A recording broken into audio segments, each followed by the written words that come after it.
we have a flat tire. I just let all the air out. But this happens to be, and if you guys have questions about tubeless stuff, we'll talk about it at the end, because again, that could be a rabbit hole.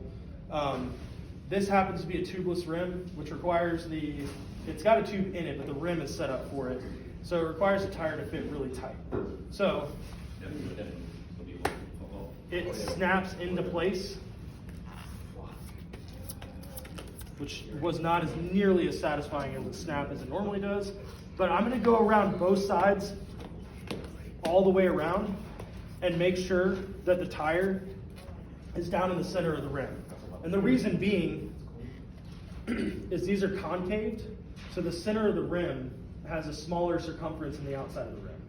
So somebody that's used to doing all this stuff, and I'm gonna put myself on the spot here and try and do it, generally can get these tires off on a hybrid without even using a tire lever.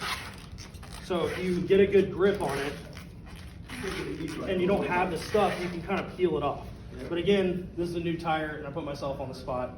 Now I'm like, I have to do it. But if you can't do that, I just took away some tire levers. This is a tire lever right here. You want to make sure that it doesn't have a lot of burrs on the tip. Like a lot of people end up using these for other things.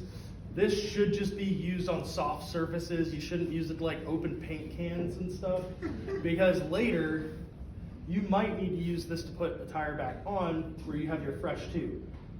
But we'll go through that here in a second. So we take our tire lever, we peel our tire back, and anytime I say you peel the tire back, I mean peel the tire back. Don't you're not gonna break anything. These things aren't made of glass. So we're gonna stick our tire lever down, try not to hook the tube, especially since I don't wanna puncture this tube because it's fine.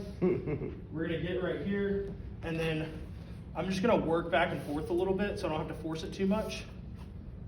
And then when I do have to put a lot of pressure, I'm gonna push away from me so I don't smack myself in the face. As entertaining as that might be. That was a little too easy. I use 2 or 3 sometimes. Yeah. So I'll say if there's this hook right here, the design for that is so you can get under here and then hook this to the rim. If you're having to use 2 or 3, you might have left your tires on a little too long. They might be old, but I don't know. Everybody's circumstances are different. I always have issues. But you can see there's some light here now. So you can see once that one side is off, it's pretty loose. And then I'm not gonna take the whole tire off. What I wanna do is just get this tube out of here, which apparently I've never used this pipe for this before because it's glued in there. Sometimes, especially if it's the OEM tube, like the original tube, it'll be pretty much glued to the tire. It sat in a hot factory, or in our case, sat in a hot trailer.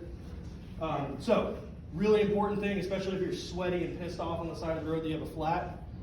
Notice how I'm holding these. I'm holding this tube exactly as it came out of the wheel. And the valve is right where my middle finger is there on my right hand. And I'm gonna keep these in the same orientation. The reason being, even when I switch hands, doing the same thing. The reason being is I'm gonna grab, in this case, a floor pump because I'm at home. But on the side of the road, I personally use a little CO2. It's a little dicey for people that aren't used to that, because if you actually let all your CO2, you're kind of screwed. But I personally just do a little shot of CO2. And what I'm gonna do is add some air pressure in here. And then, yep, and then you can do the old, just kind of run your hand around just like they would if they were trying to find a puncture in your car tire. For a second, Stick it in a puddle. Yeah, if you want to do that, but that would be crazy. The one advantage of facial hair, if you can't find it, you just do this. It's a lot easier to feel. But let's just say we have a puncture right here. Now, because I kept this in the same orientation the whole time, come up to the tire, punctures here. I know that whatever pokey thing that's about to stab my hand is in this general area, so I can go and feel it and get it out before I just go blindly run my hand through the tire, because you still want to check. I used to run group rides from the shop I used to work for, and this one lady got like 3 pieces of wire in her tire. It took me 3 flats to figure it out because I didn't check the rest of the tire because I was trying to do it quick.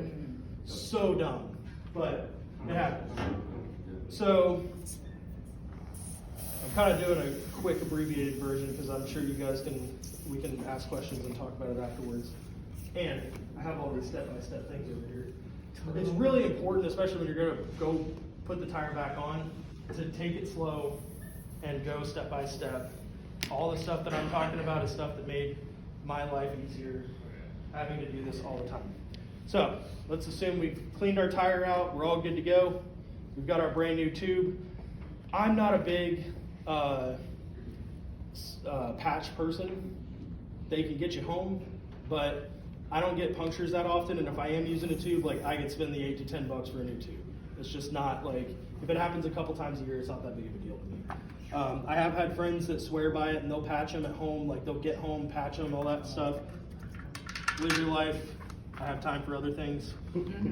So when we're putting our tube back in, again, we never took our tire all the way off. This is my preference. Some people like to put the tube up into the tire and then put them all together. That works on road bike tires sometimes, but this is my preference. So I still have this side over the wheel, and then I've got the part that's outside the wheel.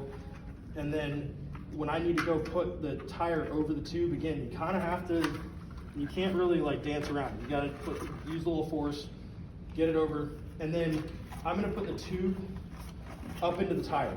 I'm not trying to get the tube over the rim, I just wanted to get up in the tire. And I think I have a little bit more air than I want to in this tube, so I'll probably let some more out. But you want to have some body to the tube, that way it doesn't get twisted or pinched up in there. So we're just going to get the tube up into the tire, and then we're going to move the tube up over into the rim. But I'm not putting the bead, this edge, over onto the rim yet.